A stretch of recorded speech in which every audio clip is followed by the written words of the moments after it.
Ma femme me ment depuis 8 ans sur le fait de cuisiner. Je viens de le découvrir grâce à son compte TikTok. Je sais même pas par où commencer. Je me sens humilié, en colère et juste complètement con. Donc ma femme, 34 ans, et moi, 36 ans, on est ensemble depuis presque 10 ans et mariés depuis 8 ans.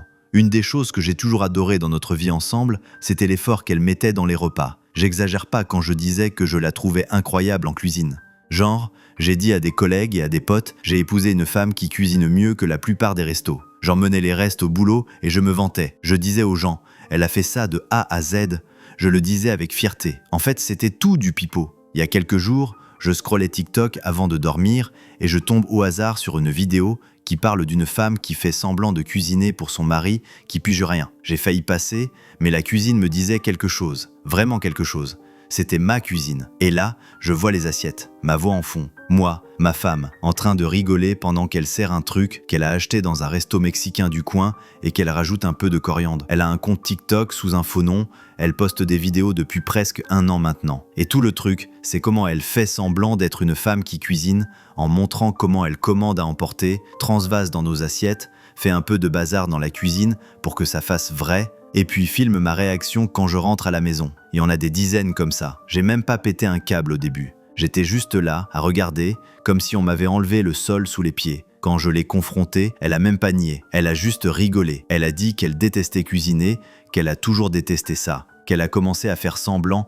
après la première année ou quelque chose comme ça, parce que je n'arrêtais pas de m'extasier et que c'était plus facile de faire comme si. Elle a avoué que, pendant les 8 ans de repas faits maison, c'était dû à emporter, de la livraison ou du rayon plat préparé de Whole Foods. Elle a dit que j'avais l'air tellement heureux et qu'elle voulait pas crever la bulle. Mais c'est pas juste qu'elle a menti, c'est la façon dont elle a menti. Elle a pas juste gardé ça pour nous, elle en a fait du contenu et elle a donné notre relation à des inconnus pour des likes, pour des vues, pour des points sur internet. Et j'étais au courant de rien. Tout le monde était au courant avant moi. Maintenant, je suis là à tout remettre en question. Qu'est-ce qui est faux d'autre? Combien de secrets de notre vie ensemble est juste quelque chose qu'elle joue? Confession 2. Suis-je mauvaise d'avoir coupé les ponts avec mon meilleur ami car il a pardonné à sa femme? Ok alors, ça risque d'être un peu long, alors accrochez-vous. Moi, 24 ans, j'avais un meilleur ami, 36 ans, appelons-le Pierre.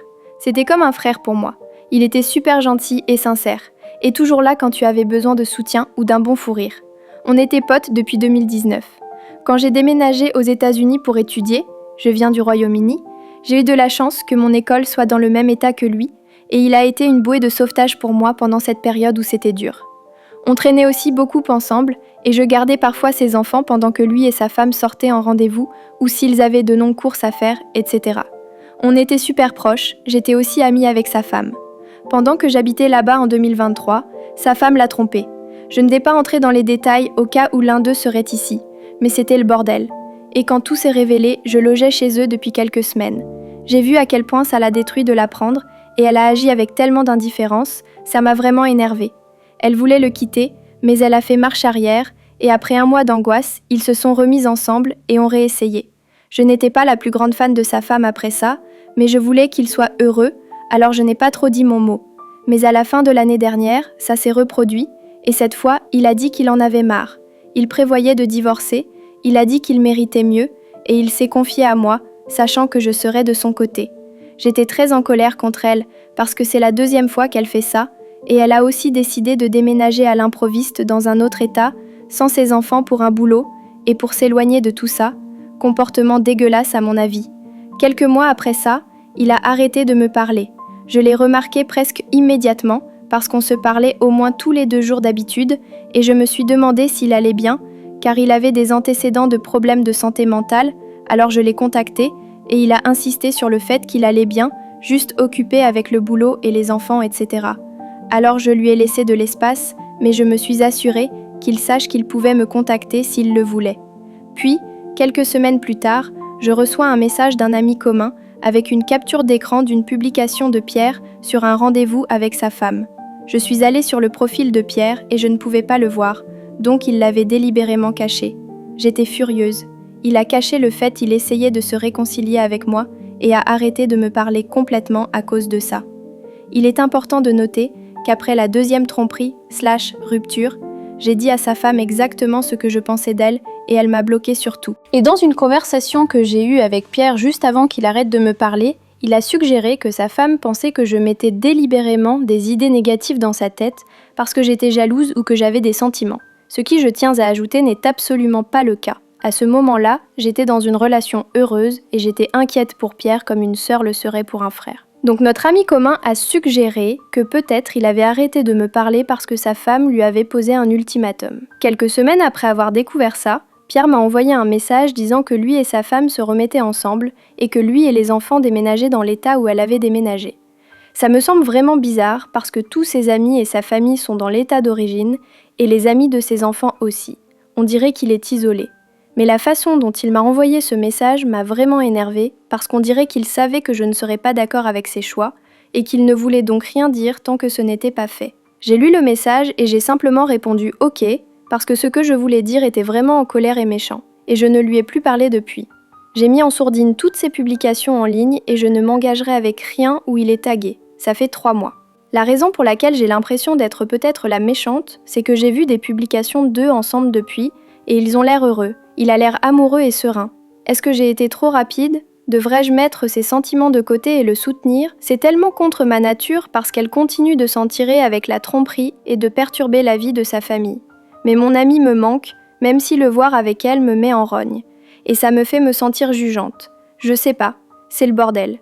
Confession 3. Suis-je une mauvaise pour refuser que ma belle reste chez nous plus 6 mois ? Mon mari et moi sommes mariés depuis près de 2 ans et notre fils a 10 mois.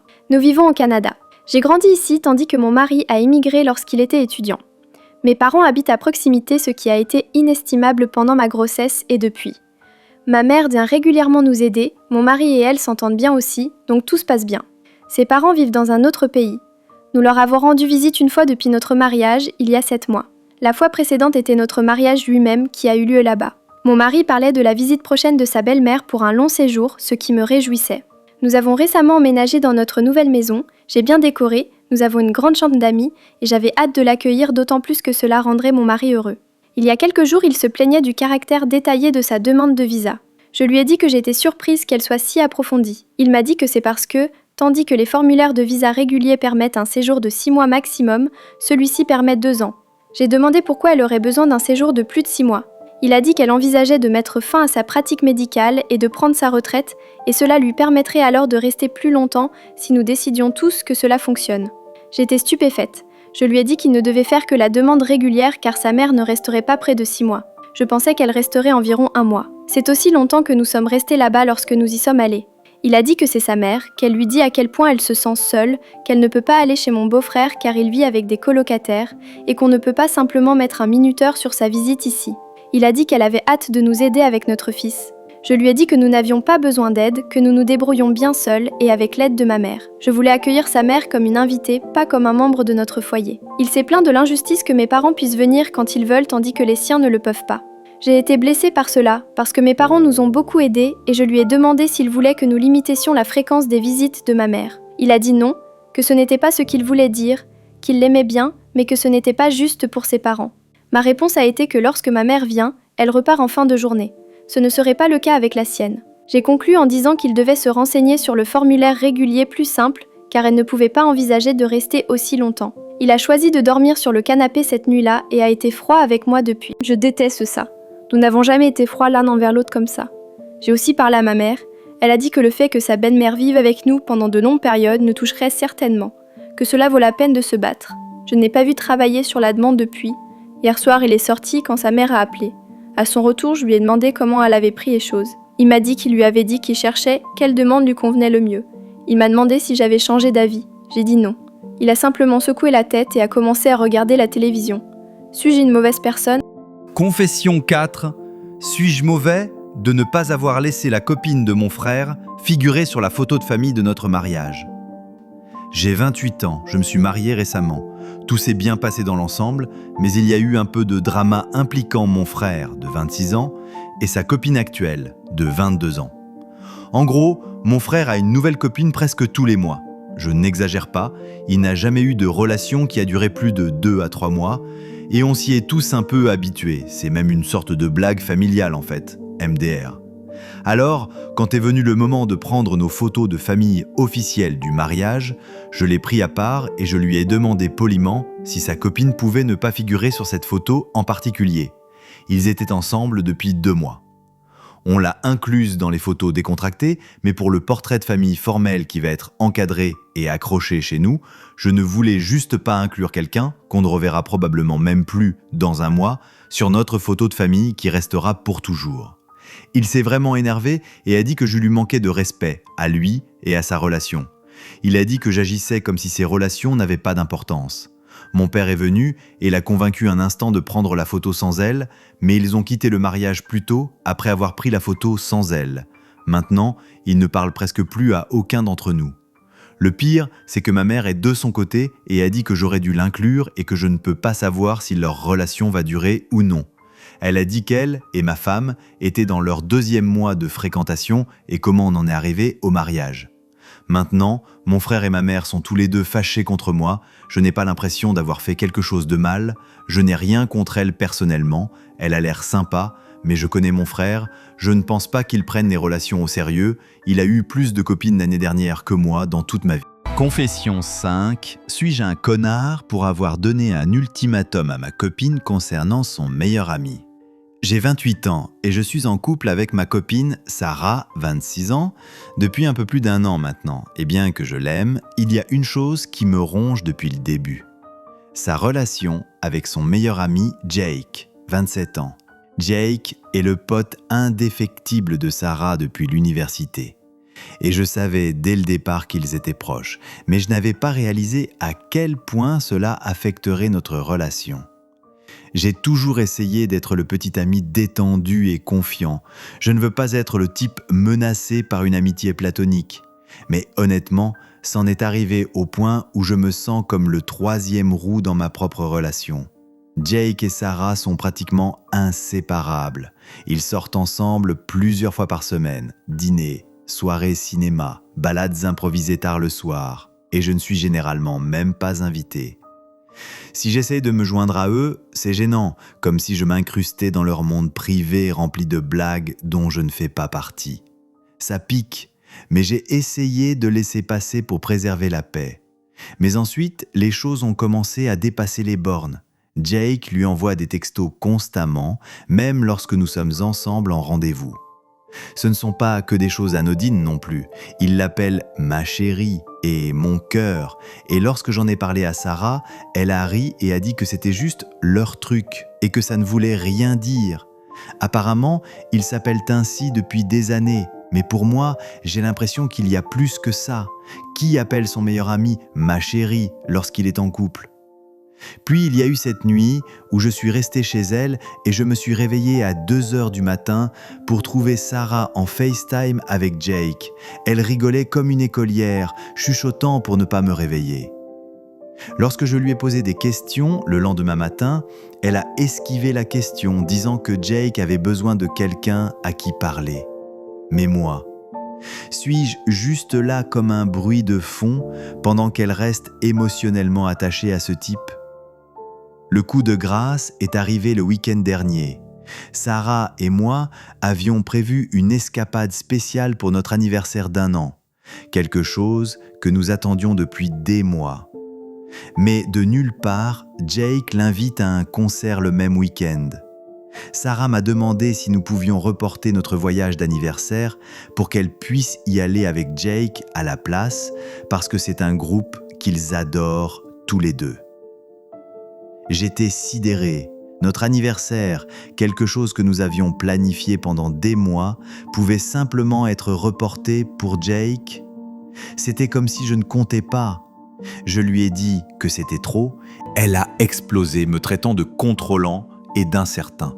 Elle a même dit « Tu savais que Jake faisait partie de ma vie lorsque nous avons commencé à sortir ensemble. Pourquoi essayes-tu de me changer maintenant ?» Des choses ont empiré lorsque Jake lui a apparemment dit que j'étais toxique et que j'essayais de la manipuler. Sarah prend parti pour lui, disant que je réagis de manière excessive et que rien ne s'est jamais passé entre eux.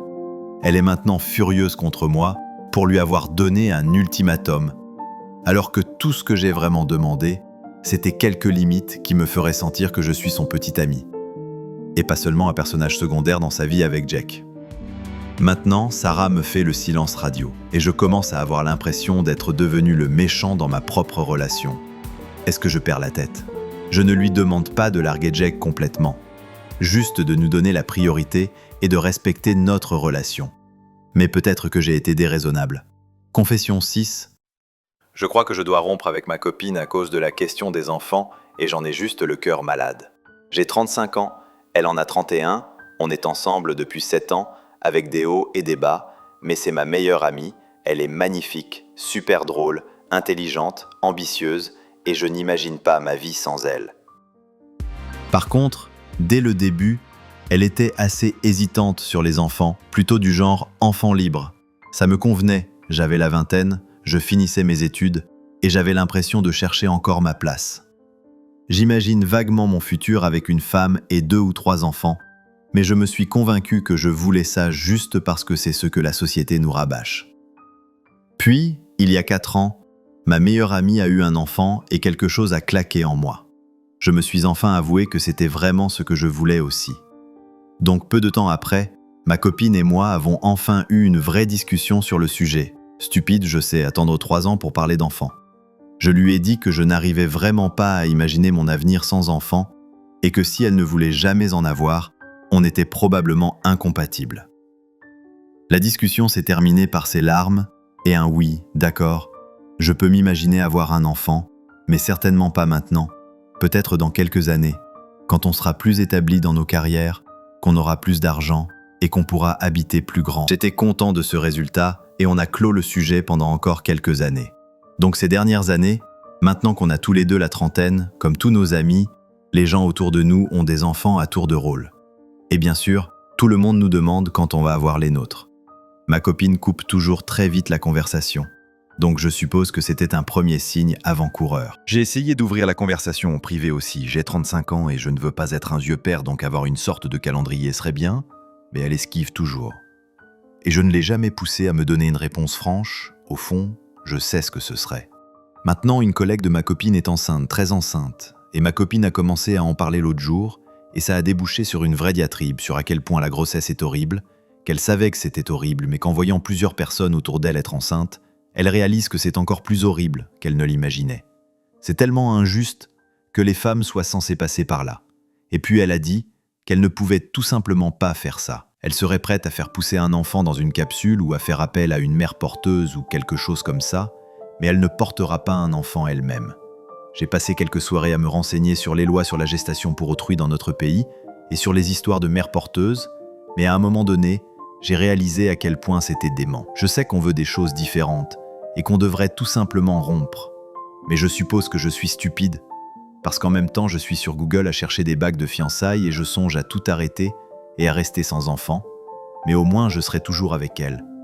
Je ne cherche pas de conseils, je sais que le meilleur conseil est de, si on dit mais, rompre, mais j'ai construit toute une vie avec elle et ça m'a rendu vraiment heureux. Ça me semble impossible de jeter ça à la poubelle.